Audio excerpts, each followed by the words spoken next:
اعوذ باللہ من الشیطان الرجیم بسم اللہ الرحمن الرحیم۔ ناظرین محترم و سامعین کرام، السلام علیکم ورحمۃ اللہ وبرکاتہ۔ سلسلہ گفتگو جاری تھا کہ ہم قرآن پڑھتے وقت یا پڑھاتے وقت کچھ ایسی غلطیاں کر رہے ہوتے ہیں جن کی طرف عام طور پر ہم متوجہ نہیں ہوتے ہیں، یا عام طور پر کتابوں میں صراحتاً ان کو جدا کر کے پیش نہیں کیا گیا ہے۔ ہم نے ان کو آپ کے سامنے الگ کر کے پیش کیا اور ان کو سمجھانے کی کوشش کر رہے تھے۔ آج ایک اور غلطی جس کی طرف ہماری توجہ کم ہوتی ہے وہ ہے بین الاقوامی معیار کے مطابق پڑھنا اور پڑھانا۔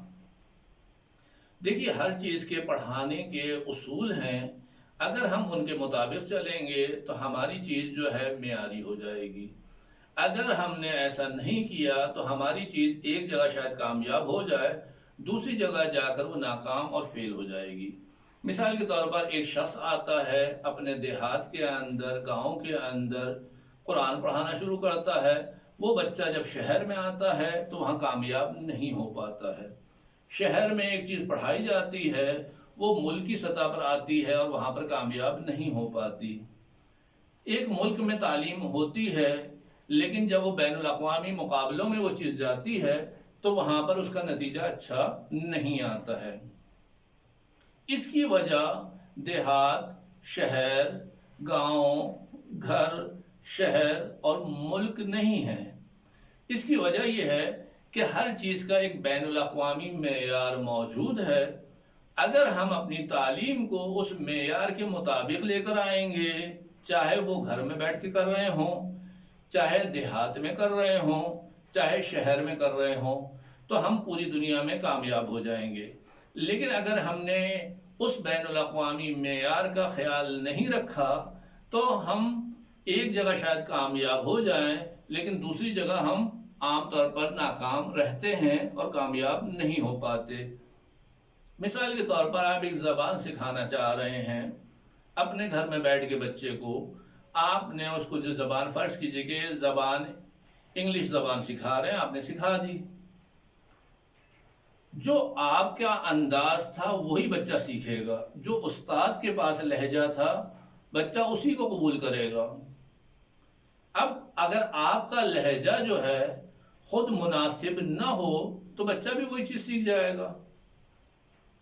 لیکن اگر ہم پڑھاتے وقت خیال رکھیں اور انہی الفاظ کو جو بھی اہل زبان ہیں انگلش زبان کے، اگر ہم انگلش پڑھا رہے ہیں، اگر ہم اسی زبان کو، اگر قرآن کی زبان ہے اور عربی زبان ہے اور قرآن پڑھا رہے ہیں، تو دنیا کے بہترین قاری کی آواز اس کو سنائیں اور کوشش یہ کروائیں کہ وہ اسی کی نقل کرے، تو وہاں پر بچہ جو ہے بین الاقوامی معیار کے مطابق، جیسا کہ دنیا کا اسٹینڈرڈ ہے اس کے مطابق پڑھے گا اور کامیاب بھی ہو جائے گا۔ اور خالی اپنے علاقے میں کامیاب نہیں ہوگا، پوری دنیا میں، کیونکہ معیار کے مطابق ہے اور معیاری چیز ہمیشہ کامیاب ہوتی ہے۔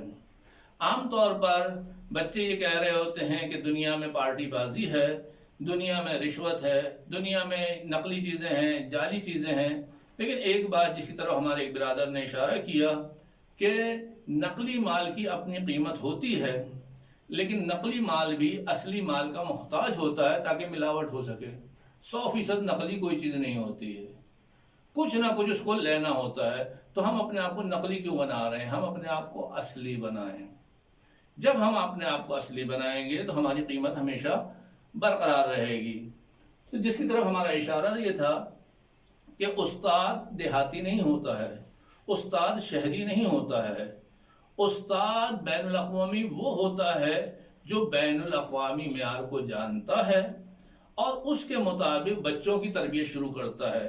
جب اس طریقے سے کرے گا، وہ چاہے اپنے گھر سے یہ کام کر رہا ہو، چاہے اپنے علاقے سے کر رہا ہو، جو ملک پہ کر رہا ہو، تو کوشش کریں کہ جو بھی شعبے کے ماہر ہیں ان کی طرف رجوع کریں اور وہاں سے ترقی کریں، آگے بڑھیں۔ حضرت علی علیہ السلام سے کسی نے پوچھا میں تجربہ کرنا چاہتا ہوں، تو آپ نے فرمایا ایک تجربے میں زندگی ختم ہو جائے گی۔ اس لیے بہتر یہ ہے کہ جو لوگ تجربہ کر چکے ہیں ان کے تجربوں سے فائدہ اٹھاؤ اور آگے بڑھ جاؤ۔ اسی طریقے سے ایک چیز یہ ہے کہ حضرت علی علیہ السلام سے پیغمبر نے سوال کیا، اگر ایک سامنے والا تمہارے ساتھ برائی کر رہا ہے تو تم کیا کرو؟ کہ اچھائی کروں گا۔ دوبارہ پوچھا تو آپ نے فرمایا میں اچھائی کروں گا۔ پھر بھی برائی کرے تو کیا ہے؟ کہا میں اچھائی کروں گا۔ کہا تم ایسا کیوں کرو گے؟ کہ جب وہ اپنی برائی چھوڑنے کے لیے تیار نہیں تو میں خدا کے لیے اپنی اچھائی کو کیوں چھوڑ دوں؟ تو نتیجہ جو ہے ذہانت کے اوپر نہیں ہے، نتیجہ ثابت قدمی اور استقامت کے اوپر ہے۔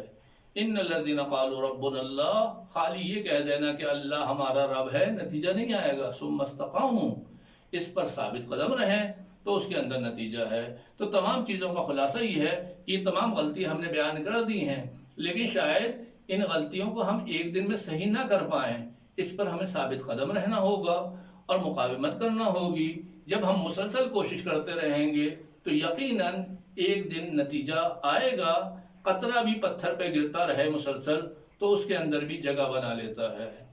تو اگر ہم بھی کوشش کرتے رہیں گے تو ایک نہ ایک دن یقیناً کامیاب ہو جائیں گے، لیکن ثابت قدمی کی ضرورت ہے۔ ایک خدا نے انسان کو پیدا کیا، شیطان نے اعتراض کیا تھا کہ یہ مٹی سے بنا ہے تو خدا نے اس کو قبول نہیں کیا۔ فرشتوں نے اعتراض کیا، اس کا خدا نے جواب دے دیا، لیکن خود خدا نے جو اعتراض کیا کہ ہم نے انسان کو ثابت قدم نہیں پایا کیونکہ ہم نے نتیجہ ثابت قدمی میں رکھا ہے، تو یہ اعتراض ہمارے اوپر وارد ہے۔ تو ہمیں ہر چیز میں ثابت قدم رہنا چاہیے اور مسلسل جستجو جاری رکھنا چاہیے۔ اوصیکم بتقوی اللہ ونظم امرکم، اور اپنے امور کو منظم طریقے سے جاری رکھنا چاہیے۔ تنظیم الوقت توسعہ، اگر ہم نے وقت کو منظم کر لیا تو اس کے اندر وسعت پیدا ہو جائے گی، ورنہ دن کے 24 گھنٹے 25 گھنٹے نہیں ہوتے ہیں۔ آج کے درس کو یہیں تک اختتام تک پہنچاتے ہیں۔ السلام علیکم ورحمۃ اللہ وبرکاتہ۔